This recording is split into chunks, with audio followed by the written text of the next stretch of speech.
Hey there, I'm taking a short break to refresh and gear up for more fantastic bookkeeping and small business insights. During this quick hiatus, let's revisit another fan favorite from our podcast archive. It's all about the 5 mistakes new business owners make, a must listen for budding entrepreneurs. Enjoy this episode, keep ahead of and hopefully avoid possible road bumps in your business, and stay tuned for fresh content coming at you from next week.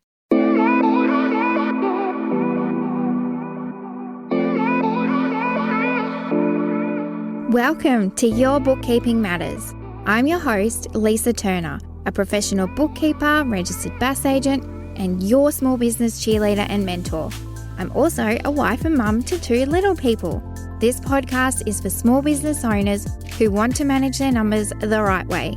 It will be short and sweet episodes each week on business and bookkeeping matters in an easy to understand way with real quick tips or changes you can put in place, having a huge positive impact at the same time up-leveling yourself.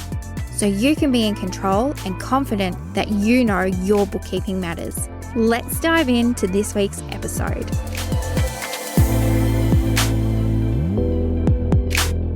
Welcome. I am here with some really great tips for you this week on a few different bookkeeping and business matters. It is, of course, all about 5 mistakes new small business owners make, but that means you can use them as tips to either make sure you're not going to make these mistakes or help you flip that around so that you can change things up and do them the right way. I do want to premise this with a little bit of mindset work first though, because it is a kind of negative topic and I don't want negativity to be what you take away from any of my episodes. Everyone makes mistakes, and I mean everyone.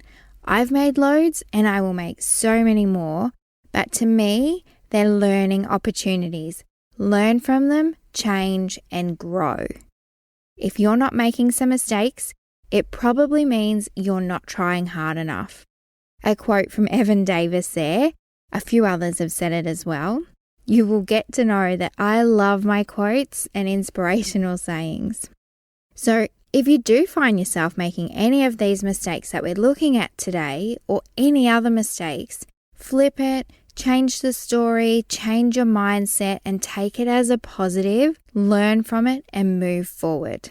Okay, this hands down is the biggest and most common mistake that I see. Small business owners mixing business with pleasure. And by that, I mean mixing all your business and personal transactions into one bank account. You need to have a separate business bank account from day dot. Every single presentation, masterclass and training that I do, I talk about this because I want your business to be a financial success. And if you're having to wade through all your personal transactions to dig out the business ones, that is just a complete waste of your time and says you're not running a business. It also actually costs you more in the long run because of the time you have to spend doing your bookkeeping, getting your tax return ready, or your tax agent charges more to do it for you. And you might miss things, and we so don't want that. You might miss a handful of deposits from sales, you might miss claiming expenses, and then end up paying more tax on your income. So many things can go wrong here. We at Accounted for You don't work with anyone who doesn't have a separate business bank account because we're here to add value to what you do, and there's just no value in us charging you extra to split things out. We don't want to add to your costs when it just isn't needed. Let me expand on that a little. If you're a sole trader, you can't open a company bank account because you're not a company, but you can open a business account or just a separate personal account that you only use for business income and expenses. If you are a company, you're required to open a company bank account and not use it for personal purchases. Bank accounts are a really huge topic in itself, because you can and should open more than one with extra accounts for savings, taxes, and a few other things. If you haven't started your business yet, you've now just avoided making this mistake by opening a bank account ready to start using it for business only. As a sole trader, you can use a bank account that you already have, just stop using it for personal as well, so you still have that separation. If you are making this mistake, it's a really simple fix that you can put in place today even. Most banks let you open an account online if you're an existing customer and start changing things from today. While we're on bank accounts, the next mistake I see and find people stressed out of their mind over is getting a tax bill that they have no money put away for. One of the perks or downsides of running your own business as a sole trader, no one takes money out of your income in the early days to put aside for any tax. And it might be really tempting to take all the money out as you're going or spending it or reinvesting it back in the business, but you just don't want to go there. Don't start out with bad habits. Set yourself up for success from the start. Be savvy with your money, open a second business bank account for tax savings and pop a percentage aside each week or each month or quarter, whatever works best for you. And when that tax bill rolls around, and it will, because your business is going to be every success that you dream of, you'll be able to pay it out of that tax savings account without even breaking a sweat. Worst case, you didn't quite save enough, but you've got a big chunk safely squirreled away. And best case, you oversaved and have some left over to either reinvest in the business or buy something you needed for work or keep saving it. So to avoid this mistake, start out doing this from day dot. If you haven't been saving for taxes, start from today. That's another mistake that's easily turned around so you're not in tax shock when tax return time rolls around. If you're not sure how much, your tax agent will give you a percentage that is best for you and your personal circumstances. If you're a company and on wages as an employee, chances are your personal income tax is now covered unless you have other income elsewhere or other circumstances. But if there is profit left in the company, yep, you guessed it, you need to save for taxes on that. Again, your tax agent is the best person to sort you out there with a savings plan or percentage and give you an indication of any taxes that you might have coming up. Let's get the ball rolling though and just start saving. I don't know that you'll be expecting to hear this next mistake, and it's not a bookkeeping related mistake, it's a business matter, not taking out any business insurance. It's a mistake we see a lot because it's one of those things as a small business owner, you just have to know to go do it.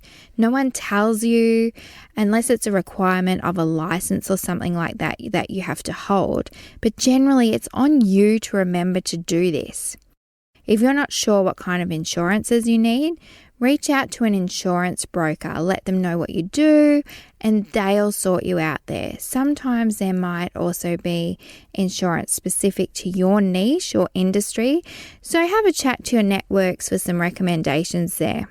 You might think, I'm small, I don't need insurance. Well, if the unimaginable happens, you want to be protected. So if you haven't got insurance, I know what you'll be doing after you finish listening to this episode. I want to go over a huge topic now, but in a really compact way. A mistake that can break you and your business, not outsourcing. And I don't mean hire all the employees and contractors from day dot, or when you don't even have any income yet. I mean, if there is something that is holding you back from earning more revenue, it takes you away from the business when it shouldn't, or something you know nothing about, so you get it wrong or it takes you 7 times longer to do it. That's when you need to outsource, because not outsourcing is hurting you financially. Like I said, you physically can't outsource all the things in the early days, so start small. Can you hire a VA for an hour or two, which is a virtual assistant, to do your admin so that you can grow your sales? Can you afford to invest in a Facebook ads person to run your ads for you to the right audiences, generating more revenue? There are so many different things, and it all comes down to your strengths and budget. But if you're trying to do all the things and not focusing on connecting with your clients and serving them and growing the business, well, it kind of ties your hands up there. And the last mistake that is something, in all honesty, always a work in progress: pricing.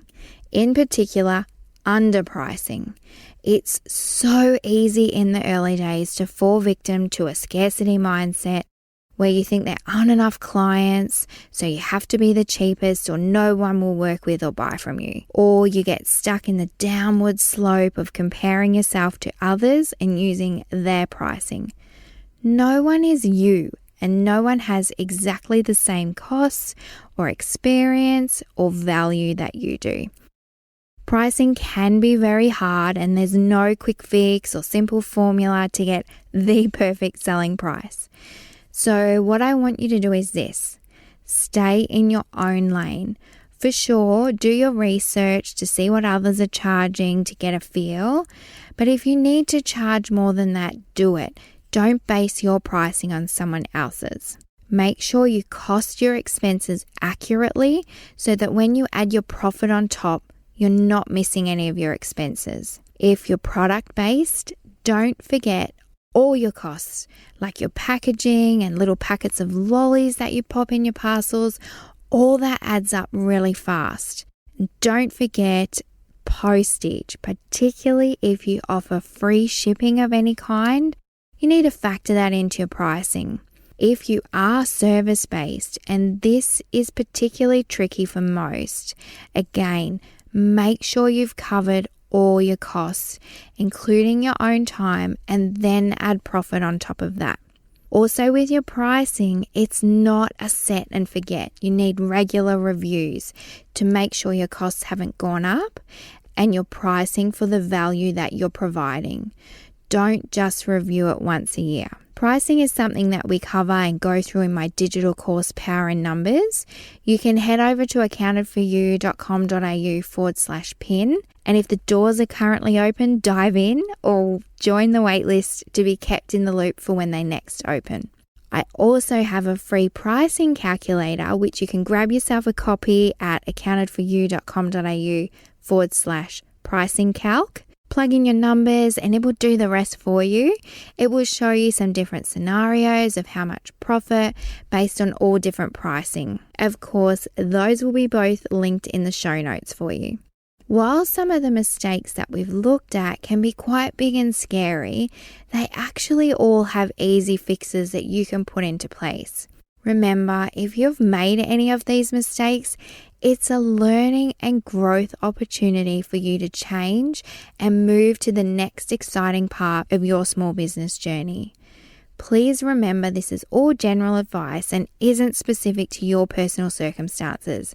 Make sure you get individual advice that is relevant to you, as everyone's situations are different. Thank you so much for joining me this week.